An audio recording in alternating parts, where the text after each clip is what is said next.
En este tema comentaremos la utilización del Doppler para la medición de los vasos venosos, esencialmente ductus venoso y vena umbilical.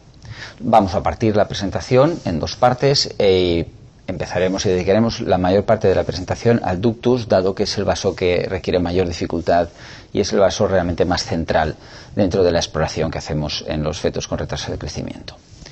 La presentación la estructuraremos en anatomía, fisiopatología, cuáles son los flujos normales y anormales, cómo debemos medirlo y finalmente cuál es su utilización en la clínica.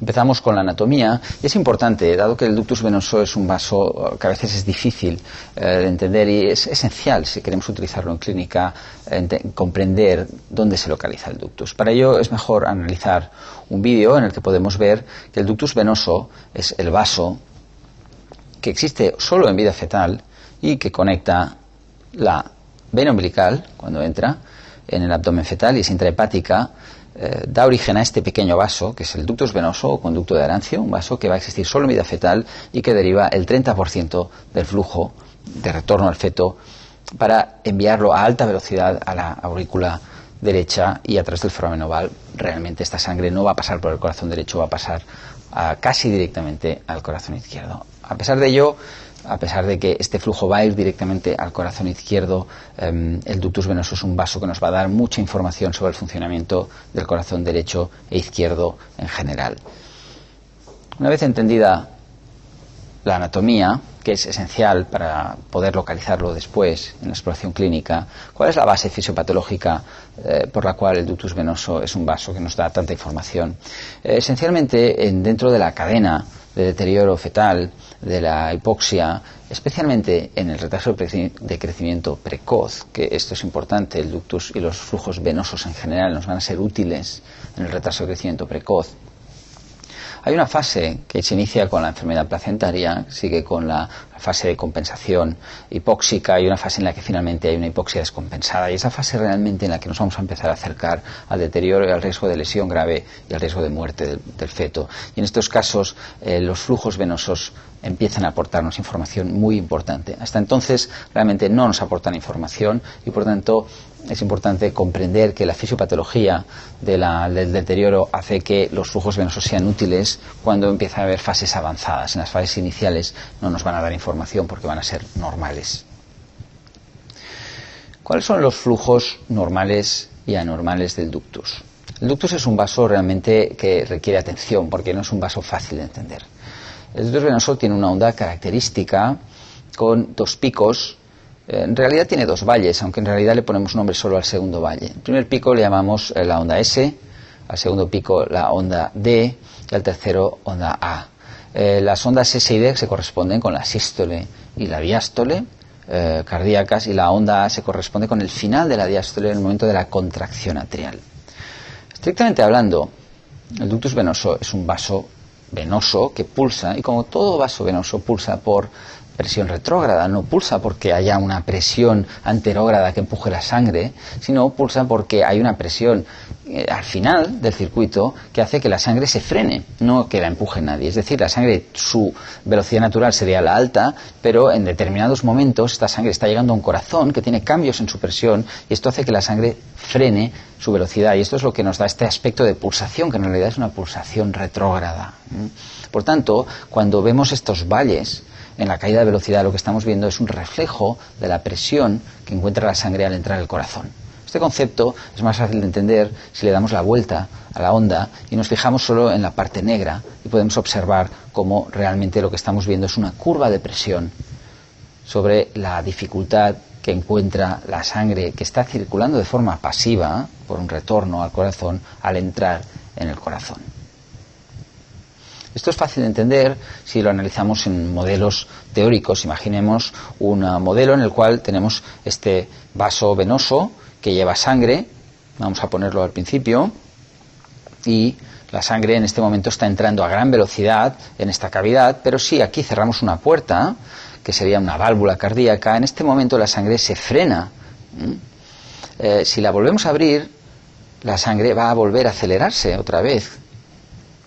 Y Y si finalmente antes de esta puerta tenemos una bomba que va a contraer sangre para que pase más fuerte, que es lo que pasa en este momento, la sangre se frena muchísimo porque aquí no hay una válvula y aquí sí que la hay, esta puerta se está abriendo y por tanto la aurícula en este caso está empujando la sangre a través de una válvula, pero como los vasos venosos no tienen válvulas al llegar al corazón, en el momento en el que se produce cualquier cambio, se cierra la válvula como en este momento, o se abre, la sangre cambia de velocidad y esto es lo que pasa con el ductus venoso durante la sístole, durante la diástole y finalmente durante la contracción atrial, que es cuando se contrae la aurícula.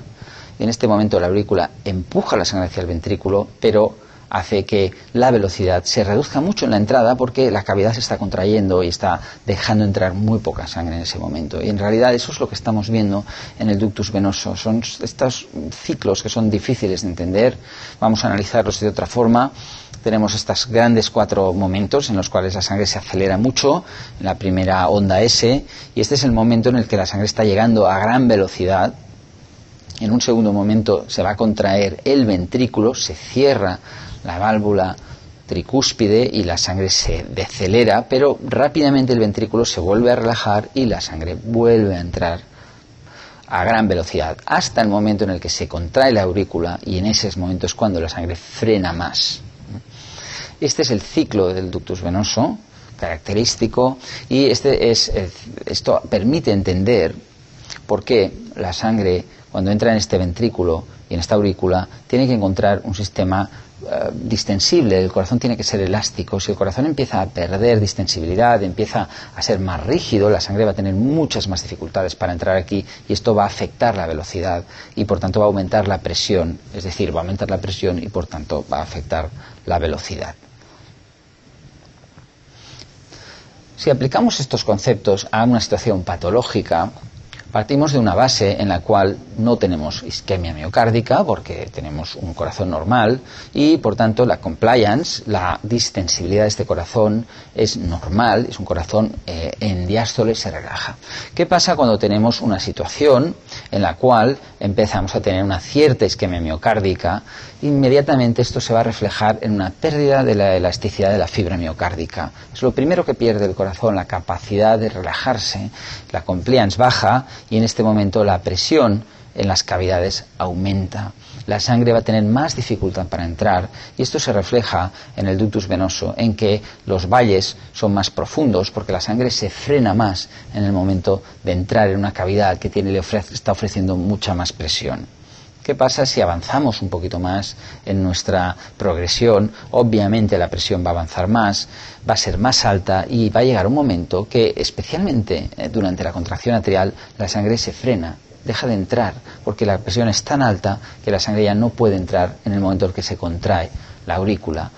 Y finalmente podemos llegar a una fase en la que haya más todavía isquemia miocárdica, más pérdida de la compliance, más aumento de la presión y llega un momento en el que esta presión, que es muy alta, tanto en el ventrículo como en la aurícula tiene problemas para entrar la sangre en el ventrículo, ella misma también está sufriendo una presión muy alta, en el momento en que la aurícula se contrae, la sangre no cabe simplemente y se tiene que echar para afuera y por esto estamos viendo esta onda reversa, que nos está indicando ya un fallo grave del corazón, estamos en una situación ya muy grave, en fases ya finales podemos ver grandes reversiones.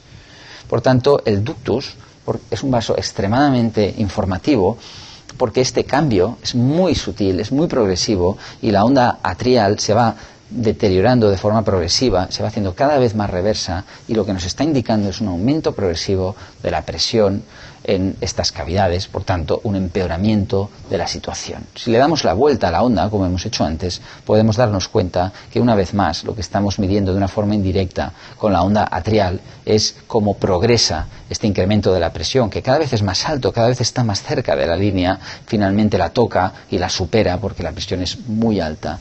Y en las fases finales esto nos indica que el feto está en una situación terminal. Por tanto, es un vaso que da una gran información sobre la fase final del deterioro hipóxico ya en fase acidótica. Por tanto, esto aplicado en clínica, ¿qué valor tiene?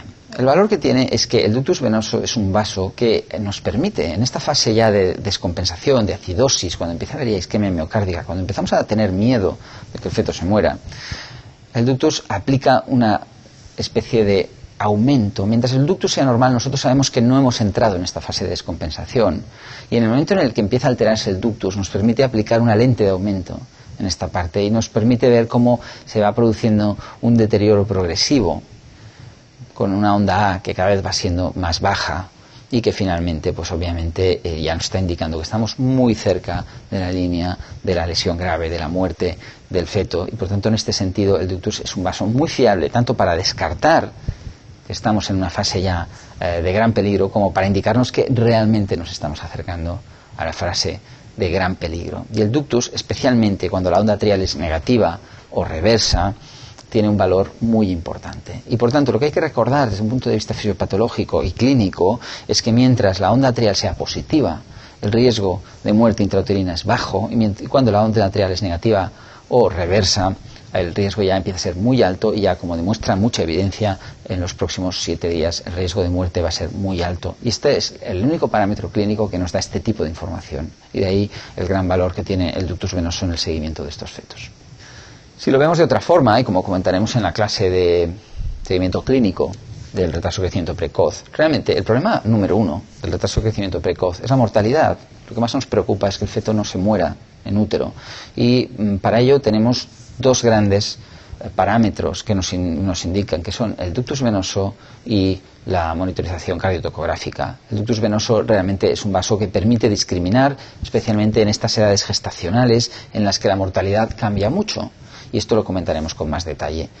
Por otra parte, también tenemos la monitorización cardiotocográfica, aunque obviamente este tema lo hablaremos con más detalle en su momento, en la clase que corresponde. Pero es importante recordar que la gran contribución al ductus es la predicción de mortalidad a corto plazo, que es lo que necesitamos saber en momentos muy determinados en determinadas edades gestacionales. Bien, una vez sabemos qué información nos da, la parte más difícil del ductus no es cómo utilizarlo, sino cómo medirlo. Es de estos vasos difíciles y que requieren una gran experiencia porque una medición inadecuada nos engaña. Una vez más, lo más importante es entender dónde está el ductus venoso. El ductus venoso, como hemos comentado antes, es ese vaso que sale de la vena umbilical hacia la aurícula derecha y se sitúa lo podemos ver desde dos formas. Lo podemos visualizar de una forma longitudinal, entendiendo que si partiésemos al feto en dos, hacemos un corte sagital. El ductus venoso es el vaso que se sitúa al final de la vena umbilical en un corte sagital. Lo podemos ver perfectamente en color. La gran diferencia que tiene el ductus es que es un vaso que, como aumenta mucho su velocidad, cambia siempre el color, nos da una escala de color diferente. Y de hecho en un buen blanco y negro podemos llegar a verlo. Es un vaso un poco en forma de trompeta, es más estrecho en la parte más cercana a la vena umbilical. Pero hay otra forma que es muy útil para ver el ductus y de hecho muchas veces clínicamente puede ser más útil, y es la sección transversal. Si hacemos un corte transversal abdominal, tenemos que oblicuarlo un poco, como desde el ombligo hasta intentando apuntar las escápulas, podemos ver esta imagen característica porque vemos la continuación de vemos la J característica, ¿no? J invertida en este caso, ¿no? Según la foto de la vena umbilical, y este vasito pequeño que una vez más en blanco y negro también lo podemos ver, pero obviamente en color es inconfundible, que es este cambio, porque en este caso estamos utilizando azules y estos tonos más verdosos para las altas velocidades, que nos están indicando que este es un vaso de muy alta velocidad que se despega de la vena umbilical y que va directo al corazón. Lo veremos siempre en este corte transversal y es un corte muy útil porque nos permite ángulos mucho mejores generalmente que el corte sagital. Por tanto, clave una buena identificación. Y vamos a comentar 2 o 3 aspectos de la visualización correcta. En primer lugar, hay que utilizar escalas, hay que saber encontrarlo bien, y encontrarlo bien es difícil porque a muy pocos milímetros, muchas veces a menos de 1 milímetro, con un discreto movimiento del transductor, nos encontramos con esta imagen. Es una imagen de tridente, que son las venas suprahepáticas. Están realmente en un corte sagital, podemos ver que se sitúan justo encima del ductus, por lo tanto es muy fácil encontrarlas y tienen ondas de flujo completamente diferentes que nos pueden llegar a engañar mucho. Por tanto, ser muy conscientes de que estamos buscando este vaso con alta velocidad que está enganchado a la vena umbilical. Es muy importante que utilicemos escalas de color adecuadas, escalas altas de color que nos permitan darnos cuenta. Si usamos escalas muy bajas se nos puede contaminar, son áreas muy vascularizadas y están llenas de vasos, por tanto es importante utilizar escalas adecuadas. Hay que intentar encontrar el ángulo también ideal. Es el vaso sanguíneo que menos veces vamos a poder insonar con un ángulo perfecto de menos de 30 grados, que sería lo ideal en Doppler, pero tenemos que intentar encontrar ese ángulo que nos permita una onda limpia y que en la cual no tengamos ninguna duda de que estamos midiéndolo adecuadamente. Esto es un ejemplo de un vaso que está tomado con un mal ángulo, estamos viendo un color malo, aquí estamos haciendo varios errores, poca magnificación, no estamos magnificando bien la imagen, estamos usando un ángulo poco adecuado y al final nos sale una velocidad baja, poco fiable. El ductus tiene que tener velocidades cercanas a 100 y realmente si midiésemos la pulsatilidad nos saldría alta y seguramente es falso, es una mala medición. Hay que recordar siempre la imagen que tenemos que intentar ir a buscar. Una vez más, estos son imágenes con aliasing porque estamos utilizando escalas bajas y este es el error más típico que hacemos en clínica, que es medir una vena suprahepática. Obtenemos una onda de pulso que nos asusta, pensamos que es un ductus superpatológico y en realidad estamos midiendo una vena hepática. Miramos la velocidad, recordemos, el ductus siempre tiene que estar cercano, superior a los 70-80, esto es una hepática, está sobre los 50 y muchas veces más baja. Por tanto, no es un ductus patológico, es una vena hepática normal. Y para acabar poniendo ejemplos de situaciones que por desgracia a veces se dan en clínica, ¿no? Es decir, esto es una imagen que cumple todos los criterios de lamentabilidad, ¿no? De lo que no debería ser una imagen, ¿no? Un feto en mal ángulo, con velocidad baja, y esto es absolutamente no utilizable, es decir, no podemos decir que este feto está con un ductus pulsátil, esto es un ductus mal hecho, que es diferente, ¿eh? En este caso es un poquito mejor, pero también con mucho aliasing, un feto que se está moviendo, no vemos bien el vaso, por tanto el ángulo es malo, es importante cuidar, perder el tiempo, porque son pocos casos, pero nos va a dar una información tan clave que es importante medirlo de la forma más adecuada posible. Para finalizar, las medidas. ¿Cómo medimos el ductus una vez lo tenemos? Obviamente hay que hacer el índice de pulsatilidad, y el índice de pulsatilidad es importante. Aunque utilicemos un valor numérico, en la práctica en clínica vamos a utilizar dos grandes parámetros, y esto lo analizaremos cuando hablemos del seguimiento del retraso de crecimiento precoz. Vamos a mirar el índice de pulsatilidad y lo vamos a clasificar como normal o superior al percentil 95, y esta es la primera de las dos formas en la que calificamos un ductus, y la segunda es fijándonos en el flujo atrial y si es un flujo presente o un flujo ausente o reverso. Estas dos van a ser las dos formas de utilizar el ductus y, como vamos a ver, corresponden a dos momentos diferentes del deterioro y nos van a indicar dos estadios diferentes de gravedad, dos estadios diferentes de forma de seguir al feto y de finalizar la gestación. Los dos graves, pero no es lo mismo. Obviamente un flujo atrial es más grave todavía. Estas son las dos formas en las que utilizamos el ductus venoso. Con ello finalizamos la parte de ductus y pasamos a hablar de un vaso que es más sencillo, claramente, para valorar, que es la vena umbilical. La vena umbilical, vamos a empezar hablando de su anatomía una vez más, y ya lo hemos hablado antes, la vena umbilical no tiene pérdida, está o en el cordón umbilical o está en la parte intrahepática, y desde un punto de vista de localización es fácil, como comentaremos después.